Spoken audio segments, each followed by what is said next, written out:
तपाईहरु बर्थडेमा कतिजनाले चाहिँ राति सुत्ने बेलामा नरिवलको तेल लाउनुहुन्छ फेसमा। यो नरिवलको तेल चाहिँ म पनि सुत्केरी भएपछि मैले फिल गरेको कुरा हो हैन।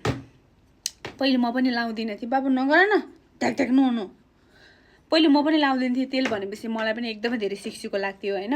अनि मेरो पनि ओइली फेस भएको भएर तेलबाट चाहिँ म एकदमै पर भएको थिएँ क्या। जब म सुत्केरी भएँ त्यसपछि चाहिँ मैले अब मेरो बाबुलाई चाहिँ सुरुमा जन्मेपछि जन्डिस देखाएको थियो क्या, त्यही भएर मैले तोरीको तेल चाहिँ लगाइन, नरिवलको तेल लगाएँ। त्यो जन्डिसमा चाहिँ नरिवलको तेल लगाउन, तोरीको तेल लायो भने चाहिँ थाहा हुँदैन भनेर चाहिँ नरिवलको तेल लाउनु भनेर डाक्टरले नै रिकमेन्ड गरेको हुन्छ।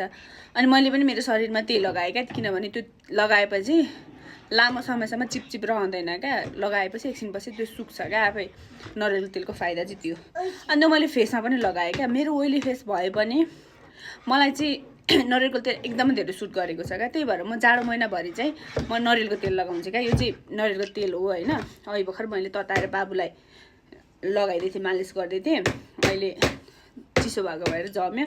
यो हाम्रो शरीरको शरीरले छोएपछि हाम्रो शरीर तातो हुन्छ नि त, अनि यसरी पग्लिन्छ।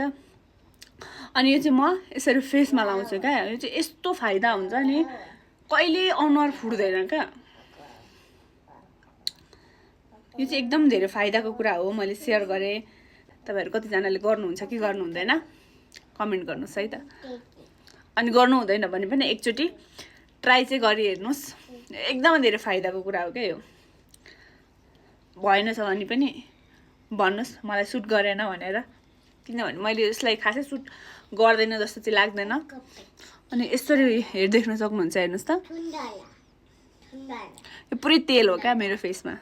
अनि यो लगाइसकेपछि बिहान चाहिँ पुरै सुकिसकेको हुन्छ हैन। अनि टक्क मुख धोयो अनि कस्तो एकदम मुलायम हुन्छ क्या, कतै केही फुट्दैन क्या, कतै ड्राई हुँदैन। अनि उम्रेकोलाई चाहिँ हातमा लगाउने। Okay by by, good night.